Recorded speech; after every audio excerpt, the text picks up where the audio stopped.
The Tale of Genji, Chapter 1. The Chamber of Kiri. In the reign of a certain emperor, whose name is unknown to us, there was, among the Niojo and Koi of the imperial court, one who, though she was not of high birth, enjoyed the full tide of royal favour. Hence her superiors, each one of whom had always been thinking, "I shall be the one," gazed upon her disdainfully with malignant eyes, and her equals and inferiors were more indignant still. Such being the state of affairs, the anxiety which she had to endure was great and constant, and this was probably the reason why her health was at last so much affected, that she was often compelled to absent herself from court and to retire to the residence of her mother. Her father, who was a court official, was dead, but her mother, being a woman of good sense, gave her every possible guidance in the due performance of court ceremony, so that in this respect she seemed but little different from those whose fathers and mothers were still alive to bring them before public notice. Yet, nevertheless, her friendliness made her oftentimes feel very diffident from the want of any patron of influence. These circumstances, however, only tended to make the favour shown to her by the emperor wax warmer and warmer, and it was even shown to such an extent as to become a warning to after generations. There had been instances in China in which favouritism such as this had caused national disturbance and disaster, and thus the matter became a subject of public animadversion, and it seemed not improbable that people would begin to allude even to the example of Yoki-hai. Yoki-hai was a celebrated and beautiful favourite of an emperor of the Tang dynasty in China, whose administration was disturbed by a rebellion, said to have been caused by the neglect of his duties for her sake. In due course, and in consequence, we may suppose, of the divine blessing on the sincerity of their affection, a jewel of a little prince was born to her. The first prince who had been born to the emperor was a child of Kokiden no Niojo, the daughter of Udaijin, a great officer of state. Not only was he first in point of age, but his influence on his mother's side was so great that public opinion had almost unanimously fixed upon him as heir apparent. Of this the emperor was fully conscious, and he only regarded the newborn child with the affection that one lavishes on a domestic favourite.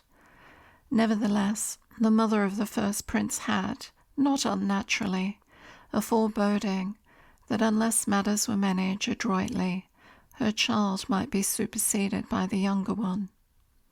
She, we may observe, had been established at court before any other lady, and had more children than one. The emperor, therefore, was obliged to treat her with due respect, and reproaches from her always affected him more keenly than those of any others. To return to her rival, her constitution was extremely delicate, as we have seen already, and she was surrounded by those who would fain lay bare, so to say, her hidden scars. Her apartments in the palace were Kiritsubu, the Chamber of Kiri, so called from the trees that were planted around. In visiting her there, the emperor had to pass before several other chambers, whose occupants universally chafed when they saw it. And again, when it was her turn to attend upon the emperor, it often happened that they played off mischievous pranks upon her at different points in the corridor which leads to the imperial quarters. Sometimes they would soil the skirts of her attendants, sometimes they would shut against her the door of the covered portico, where no other passage existed, and thus in every possible way they one and all combined to annoy her. The emperor at length became aware of this, and gave her for her special chamber another apartment, which was in the corridor, and which was quite close to those in which he himself resided. It had been originally occupied by another lady, who was now removed, and thus fresh resentment was aroused. When the young prince was 3 years old, the hakamaji took place. The hakamaji is the investiture of boys with trousers when they pass from childhood to boyhood.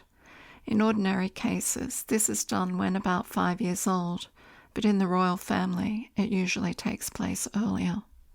It was celebrated with a pomp scarcely inferior to that which adorned the investiture of the first prince. In fact, all available treasures were exhausted on the occasion, and again the public manifested its disapprobation. In the summer of the same year, the Kiritsubo no Koi became ill and wished to retire from the palace. The emperor, however, who was accustomed to see her indisposed, strove to induce her to remain. But her illness increased day by day, and she had drooped and pined away until she was now but a shadow of her former self. She made scarcely any response to the affectionate words and expressions of tenderness which her royal lover caressingly bestowed upon her. Her eyes were half closed. She lay like a fading flower in the last stage of exhaustion, and she became so much enfeebled that her mother appeared before the emperor and entreated with tears that she might be allowed to leave. Distracted by his vain endeavours to devise means to aid her, the emperor at length ordered a tea-guruma, a carriage drawn by hands. Its use in the courtyard of the palace was only allowed to persons of distinction, to be in readiness to convey her to her own home. But even then he went to her apartment and cried despairingly, "Did not we vow that we would neither of us be either before or after the other, even in travelling the long last journey of life? And can you find it in your heart to leave me now?" Sadly and tenderly looking up, she thus replied, with almost failing breath, "Since my departure for this dark journey makes you so sad and lonely, fain would I stay though weak and weary, and live for your sake only. Had I but known this before."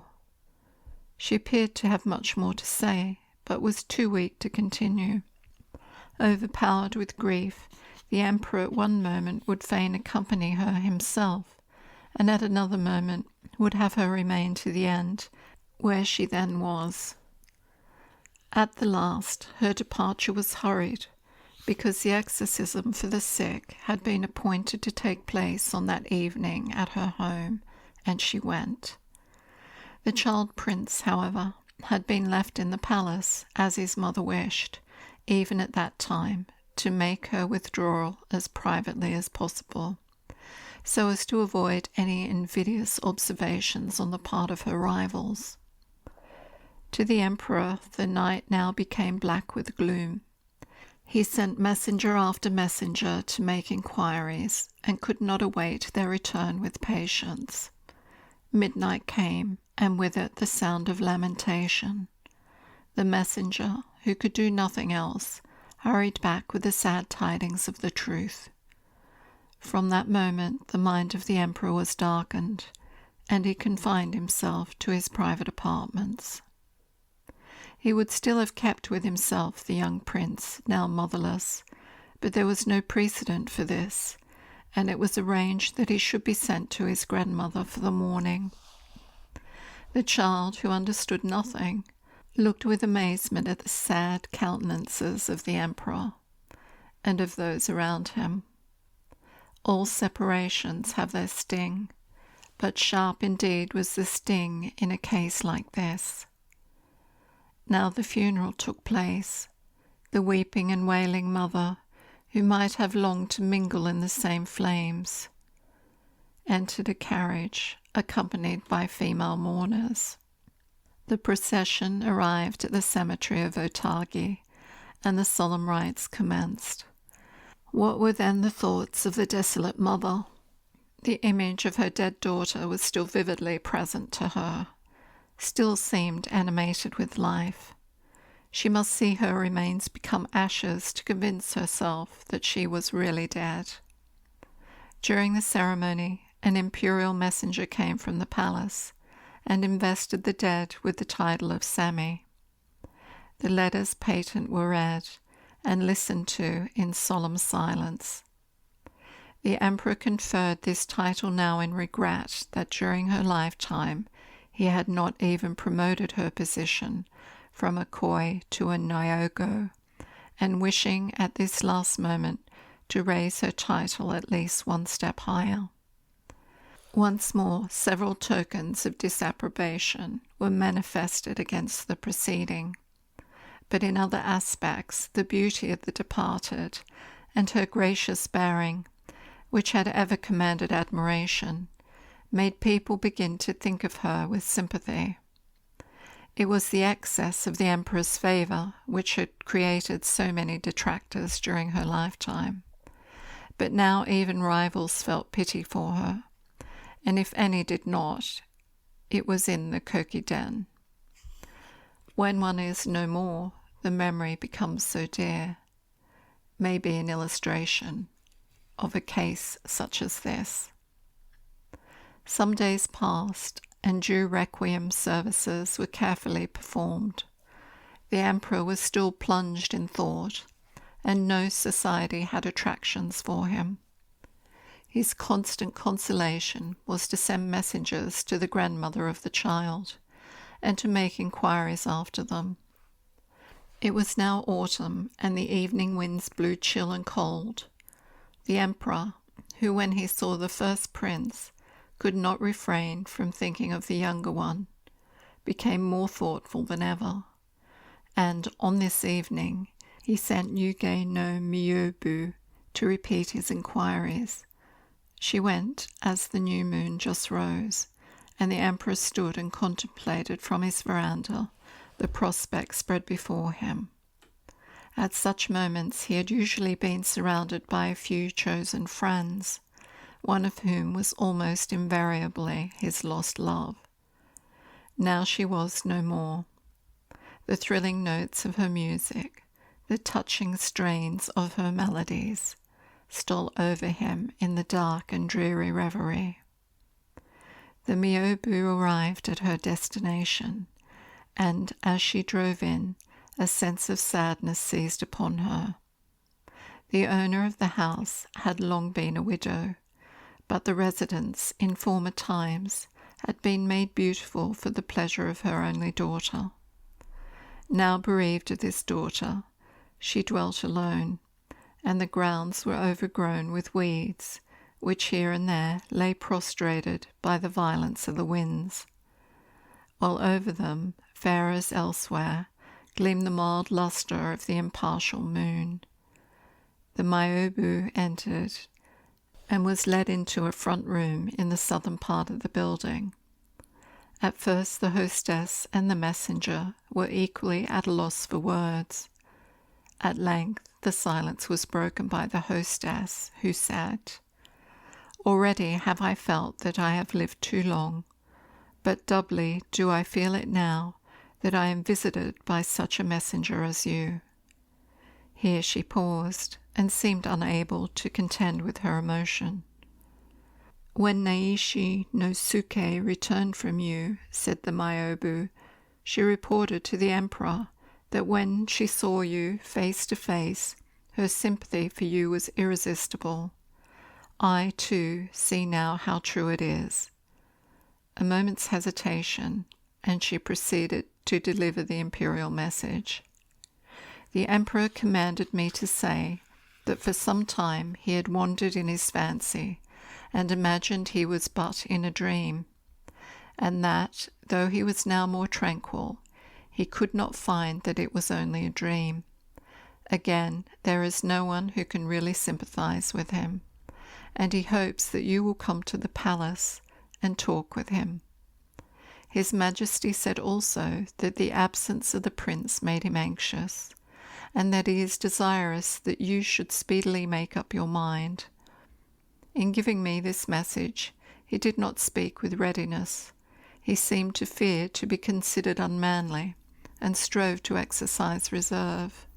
I could not help experiencing sympathy with him, and hurried away here, almost fearing that perhaps I had not quite caught his full meaning. So saying, she presented to her a letter from the Emperor. The lady's sight was dim and indistinct. Taking it, therefore, to the lamp, she said, "Perhaps the light will help me to decipher," and then read as follows, much in unison with the oral message. "I thought that time only would assuage my grief, but time only brings before me more vividly my recollection of the lost one. Yet it is inevitable. How is my boy? Of him too I am always thinking. Time once was when we both hoped to bring him up together. May he still be to you a memento of his mother." Such was the brief outline of the letter, and it contained the following. "The sound of the wind is dull and drear across Miyagi's dewy lea, and makes me mourn for the motherless deer that sleeps beneath the haji tree." She put gently the letter aside and said, "Life and the world are irksome to me, and you can see then how reluctantly I should present myself at the palace. I cannot go myself, though it is painful to me to seem to neglect the honoured command. As for the little prince, I know not why he thought of it, but he seems quite willing to go. This is very natural. Please to inform His Majesty that this is our position. Very possibly, when one remembers the birth of the young prince, it would not be well for him to spend too much of his time as he does now." Then she wrote quickly a short answer and handed it to the Myobu. At this time her grandson was sleeping soundly. "I should like to see the boy awake, and to tell the Emperor all about him, but he will already be impatiently awaiting my return," said the messenger, and she prepared to depart. "It would be a relief to me to tell you how a mother laments over her departed child.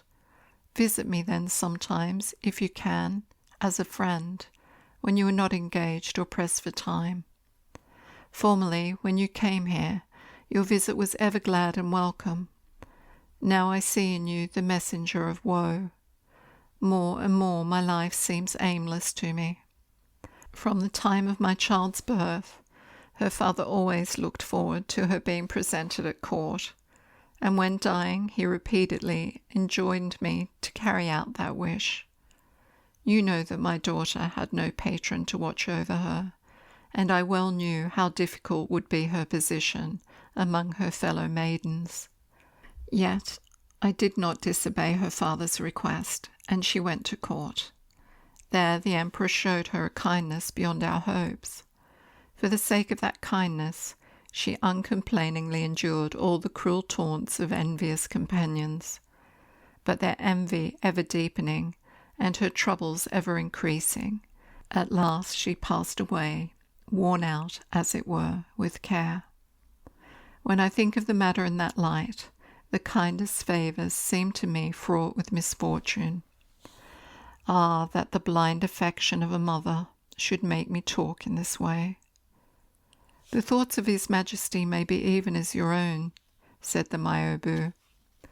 "Often, when he alluded to his overpowering affection for her, he said that perhaps all this might have been because their love was destined not to last long, and that though he ever strove not to injure any subject, yet for Kiri Tsobo and for her alone, he had sometimes caused the ill will of others. That, when all this has been done, she was no more. All this he told me in deep gloom, and added that it made him ponder on their previous existence." The night was now far advanced, and again the Myobu rose to take leave.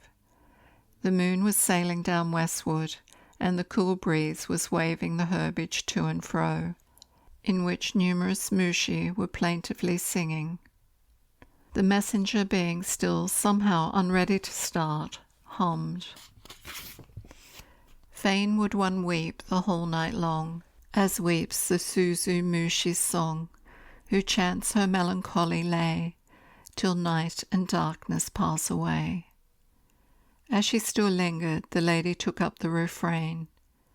To the heath where the Suzumushi sings, from beyond the clouds one comes from on high, and more dews on the grass around she flings, and adds her own to the night wind's sigh.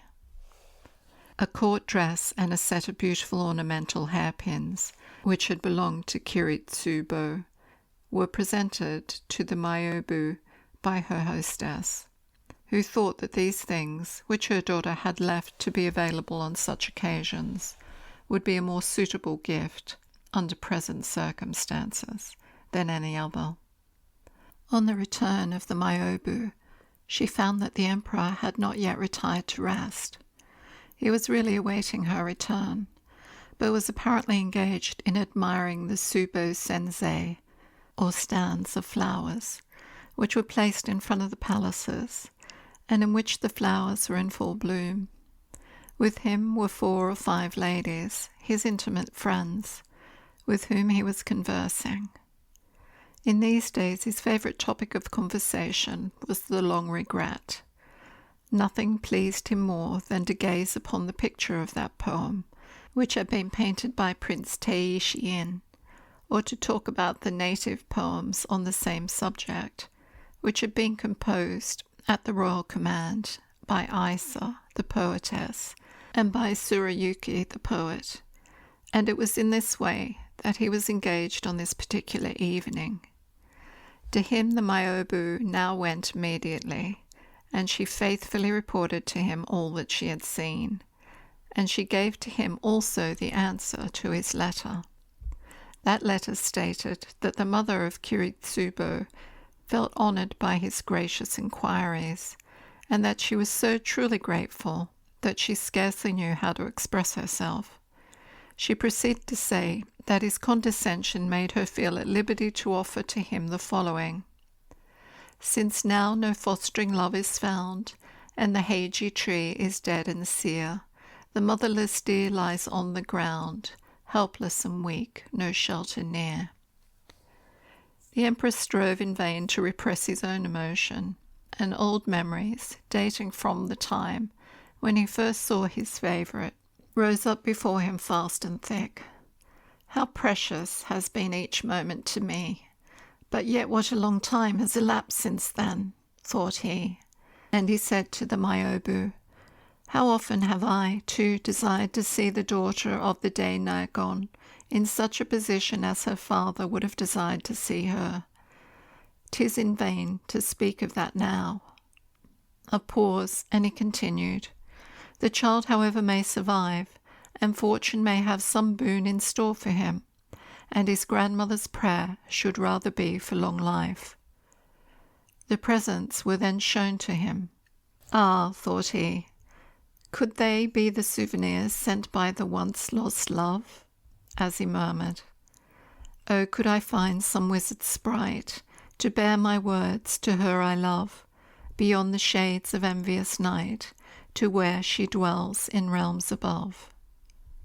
Now the picture of beautiful Yoki-hi, however skilful the painter may have been, is after all only a picture. It lacks life and animation. Her features may have been worthily compared to the lotus and to the willow of the imperial gardens, but the style after all was Chinese, and to the emperor his lost love was all in all, nor in his eyes was any other object comparable to her. Who doubts that they too had vowed to unite wings and intertwine branches? But to what end? The murmur of winds, the music of insects, now only served to cause him melancholy. In the meantime, in the koki-den was heard the sound of music. She who dwelt there, and who had not now for a long time been with the emperor, was heedlessly protracting her strains until this late hour of the evening. How painfully must these have sounded to the emperor! Moonlight is gone, and darkness reigns, even in the realms above the clouds. Ah, how can light or tranquil peace shine over that lone and lowly home? Thus thought the emperor, and he did not retire until the lamps were trimmed to the end. The sound of the night watch of the right guard was now heard. It was 5 o'clock in the morning, so to avoid notice he withdrew to his bedroom, but calm slumber hardly visited his eyes. This now became a common occurrence. When he rose in the morning, he would reflect on the time gone by when they knew not even that the casement was bright. But now, too, he would neglect morning court. His appetite failed him. The delicacies of the so-called great table had no temptation for him. Men pitied him much. There must have been some divine mystery that predetermined the course of their love, said they, for in matters in which she is concerned, he is powerless to reason, and wisdom deserts him. The welfare of the state ceases to interest him, and now people actually begin to quote instances that had occurred in a foreign court. Weeks and months had elapsed, and the son of Kiritsubo was again at the palace. In the spring of the following year, the first prince was proclaimed heir apparent to the throne. Had the emperor consulted his private feelings, he would have substituted the younger prince for the elder one, but this was not possible, and especially for this reason, there was no influential party to support him, and moreover, public opinion would also have been strongly opposed to such a measure, which, if effected by arbitrary power, would have become a source of danger.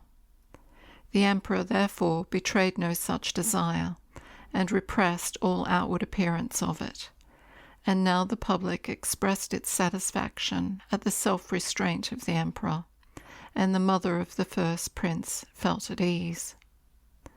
In this year the mother of Kiritsubo departed this life. She may not improbably have longed to follow her daughter at an earlier period, and the only regret to which she gave utterance was that she was forced to leave her grandson, whom she had so tenderly loved.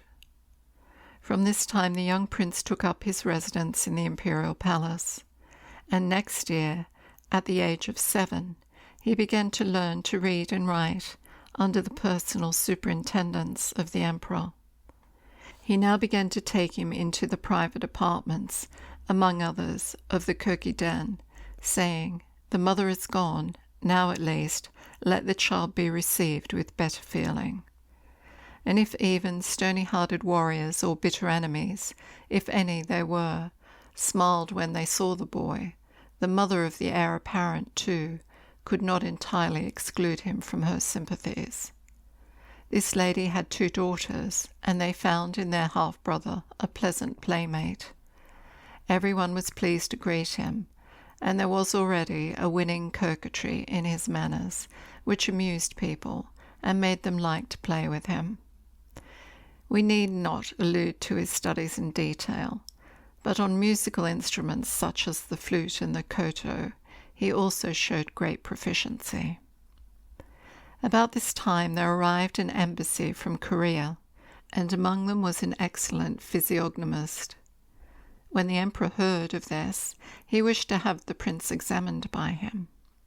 It was, however, contrary to the warnings of the Emperor Uda to call in foreigners to the palace. The prince was, therefore, disguised as the son of one Uda Ben, his instructor, with whom he was sent to the Koro-Khan, where foreign embassies are entertained. When the physiognomist saw him, he was amazed, and turned his own head from side to side, seemed at first to be unable to comprehend the lines of his features, and then said, "His physiognomy argues that he might ascend to the highest position in the state, but, in that case, his reign will be disturbed, and many misfortunes will ensue. If, however, his position should only be that of a great personage in the country, his fortune may be different." This Uda Ben was a clever scholar. He had with the Korean pleasant conversations, and they also interchanged with one another some Chinese poems, in one of which the Korean said what great pleasure it had given him to have seen before his departure, which was now imminent, a youth of such remarkable promise. The Koreans made some valuable presents to the prince, who had also composed a few lines, and to them, too, many costly gifts were offered from the imperial treasures. In spite of all the precautions which were taken to keep all this rigidly secret, it did somehow or other become known to others, and among those to the Udaijin, who, not unnaturally, viewed it with suspicion, and began to entertain doubts of the emperor's intentions. The latter, however, acted with great prudence. It must be remembered that, as yet, he had not even created the boy a royal prince. He now sent for a native physiognomist, who approved of his delay in doing so, and whose observations to this effect the emperor did not receive unfavourably. He wisely thought to be a royal prince, without having any influential support on the mother's side, would be of no real advantage to his son. Moreover, his own tenure of power seemed precarious, and he, therefore, thought it better for his own dynasty, as well as for the prince, to keep him in a private station, and to constitute him an outside supporter of the royal cause. And now he took more and more pains with his education in different branches of learning. And the more the boy studied, the more talent did he evince, talent almost too great for one destined to remain in a private station. Nevertheless, as we have said, suspicions would have been aroused had royal rank been conferred upon him, and the astrologers, whom also the emperor consulted, having expressed their disapproval of such a measure, the emperor finally made up his mind to create a new family. To this family he assigned the name of Gen, and he made the young prince the founder of it. Some time had now elapsed since the death of the emperor's favourite, but he was still often haunted by her image. Ladies were introduced into his presence in order, if possible, to divert his attention, but without success. There was, however, living at this time a young princess, the fourth child of a late emperor. She had great promise of beauty, and was guarded with jealous care by her mother, the Empress Dowager. The Naishi no Suke, who had been at the court from the time of the said emperor, was intimately acquainted with the empress, and familiar with the princess, her daughter, from her very childhood. This person now recommended the emperor to see the princess, because her features closely resembled those of Kiritsubo. "I have now fulfilled," she said, "the duties of my office under 3 reigns, and as yet I have seen but one person who resembles the departed. The daughter of the Empress Dowager does resemble her, and she is singularly beautiful." There may be some truth in this, thought the emperor, and he began to regard her with awakening interest. This was related to the Empress Dowager. She, however, gave no encouragement whatever to the idea. "How terrible," she said. "Do we not remember the cruel harshness of the mother of the heir apparent, which hastened the fate of Kiritsubo?" While thus discountenancing any intimacy between her daughter and the emperor, she too died, and the princess was left parentless. The emperor acted with great kindness, and intimated his wish to regard her as his own daughter. In consequence of this, her guardian and her brother, Prince Hyubu Kyo, considering that life at court would be better for her and more attractive for her than the quiet of her own home, obtained for her an introduction there. She was styled the Princess Fuji Tsubo, of the Chamber of Wisteria, from the name of the chamber which was assigned to her. There was, indeed, both in features and manners of strange resemblance between her and Kiritsubo. The rivals of the latter constantly caused pain both to herself and to the emperor. But the illustrious birth of the princess prevented anyone from ever daring to humiliate her, and she uniformly maintained the dignity of her position. And to her, alas, the emperor's thoughts were now gradually drawn, though he could not yet be said to have forgotten Kiritsubo. The young prince, whom we now style Genji, the Gen, was still with the emperor, and passed his time pleasantly enough in visiting the various apartments where the inmates of the palace resided. He found the companionship of all of them sufficiently agreeable. But beside the many who were now of maturer years, there was one who was still in the bloom of her youthful beauty, and who more particularly caught his fancy, the Princess Wistaria. He had no recollection of his mother, but he had been told by Naishi no Suke that this lady was exceedingly like her, and for this reason he often yearned to see her and to be with her. The emperor showed equal affection to both of them, and he sometimes told her that he hoped she would not treat the boy with coldness or think him forward. He said that his affection for the one made him feel the same for the other too, and that the mutual resemblance of her own and of his mother's face easily accounted for Genji's partiality to her. And thus, as a result of this generous feeling on the part of the emperor, a warmer tinge was gradually imparted both to the boyish humour and to the awakening sentiment of the young prince. The mother of the heir apparent was not unnaturally averse to the princess, and this revived her old antipathy to Genji also. The beauty of her son, the heir apparent, though remarkable, could not be compared to his, and so bright and radiant was his face that Genji was called by the public Hikaru Genji no Kimi, the shining Prince Gen. When he attained the age of 12, the ceremony of Gempuku, or crowning, took place. This was also performed with all possible magnificence. Various fetes, which were to take place in public, were arranged by special order by responsible officers of the household. The royal chair was placed in the eastern wing of the Sieyo Den, where the emperor dwells, and in front of it were the seats of the hero of the ceremony and of the Sa Daijin who was to crown him and to regulate the ceremonial. About 10 o'clock in the forenoon, Genji appeared on the scene. The boyish style of his hair and dress excellently became his features, and it almost seemed matter for regret that it should be altered. The Akura Kyo Kurando, whose office it was to rearrange the hair of Genji, faltered as he did so. As to the emperor, a sudden thought stole into his mind. Ah, could his mother but have lived to have seen him now? This thought, however, he at once suppressed. After he had been crowned, the prince withdrew to a dressing-room, where he attired himself in the full robes of manhood. Then, descending to the courtyard, he performed a measured dance in grateful acknowledgment. This he did with so much grace and skill that all present were filled with admiration, and his beauty, which some feared might be lessened, seemed only more remarkable from the change.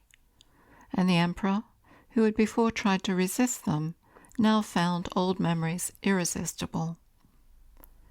Sa Daijin had by his wife, who was a royal princess, an only daughter. The heir apparent had taken some notice of her, but her father did not encourage him. He had, on the other hand, some idea of Genji, and had sounded the emperor on the subject. He regarded the idea with favour, and especially on the ground that such a union would be of advantage to Genji, who had not yet any influential supporters. Now all the court and the distinguished visitors were assembled in the palace, where a great festival was held. Genji occupied a seat next to that of the royal princess. During the entertainment, Sa Daijin whispered something several times into his ear, but he was too young and diffident to make any answer. Sa Daijin was now summoned before the dais of the emperor, and, according to custom, an imperial gift, a white grand robe and a suit of silk vestments, were presented to him by a lady. Then proffering his own wine cup, the emperor addressed him thus: "In the first hair nod of youth, let love that lasts for age be bound." This evidently implied an idea of matrimony. Sadaijin feigned surprise and responded, "Ay, if the purple of the cord I bound so anxiously endure." He then descended into the courtyard and gave expression to his thanks in the same manner in which Genji had previously done. A horse from the imperial stables and a falcon from the Kurando Dokoro were on view in the yard, and were now presented to him. The princes and nobles were all gathered together in front of the grand staircase, and appropriate gifts were also presented to each one of them. Among the crowd, baskets and trays of fruits and delicacies were distributed by the emperor's order, under the direction of Yu Dayaben, and more rice cakes and other things were given away now than at the Gempuku of the heir apparent. In the evening the young prince went to the mansion of the Sadaijin, where the espousal with the young daughter of the latter was celebrated with much splendour. The youthfulness of the beautiful boy was well pleasing to Sadaijin, but the bride, who was some years older than he was, and who considered the disparity in their age to be unsuitable, blushed when she thought of it. Not only was this Sadaijin himself a distinguished personage in the state, but his wife was also the sister of the emperor by the same mother, the late empress, and her rank therefore was unequivocal. When to this we add the union of their daughter with Genji, it was easy to understand that the influence of Yu Daijin, the grandfather of the heir apparent, and who therefore seemed likely to attain great power, was not after all a very much moment. Sadaijin had several children. One of them, who was the issue of his royal wife, was the Kurando no Shosho. Yu Daijin was not, for political reasons, on good terms with this family, but nevertheless he did not wish to estrange the youthful Kurando. On the contrary, he endeavoured to establish friendly relations with him, as was indeed desirable, and he went so far as to introduce him to his fourth daughter, the younger sister of the Kokiden. Genji still resided in the palace, where his society was a source of much pleasure to the emperor, and he did not take up his abode in a private house. Indeed, his bride, Lady Aoi, Lady Hollyhock, though her position ensured her every attention from others, had few charms for him, and the Princess Wistaria much more frequently occupied his thoughts. How pleasant her society, and how few like her, he was always thinking, and a hidden bitterness blended with his constant reveries. The years rolled on, and Genji, being now older, was no longer allowed to continue his visits to the private rooms of the princess as before. But the pleasure of overhearing her sweet voice, as its strains flowed occasionally through the curtained casement, and blended with the music of the flute and koto, made him still glad to reside in the palace. Under these circumstances, he seldom visited the home of his bride, sometimes only for a day or two after an absence of 5 or 6 at court. His father-in-law, however, did not attach much importance to this on account of his youth, and whenever they did receive a visit from him, pleasant companions were invited to meet him, and various games likely to suit his taste were provided for his entertainment. In the palace, Xiangai Sha, his late mother's quarters, was allotted to him, and those who had waited on her waited on him. The private house where his grandmother had resided was beautifully repaired by him by the Shuri Takmi, the Imperial Repairing Committee, in obedience to the wishes of the emperor. In addition to the original loveliness of the landscape and the noble forest ranges, the basin of the lake was now enlarged, and similar improvements were effected throughout with the greatest pains. Oh, how delightful would it not be to be in a place like that, which such an one as one might choose, thought Genji within himself. We may here also note that the name Hikaru Genji is said to have been originated by the Korean who examined his physiognomy.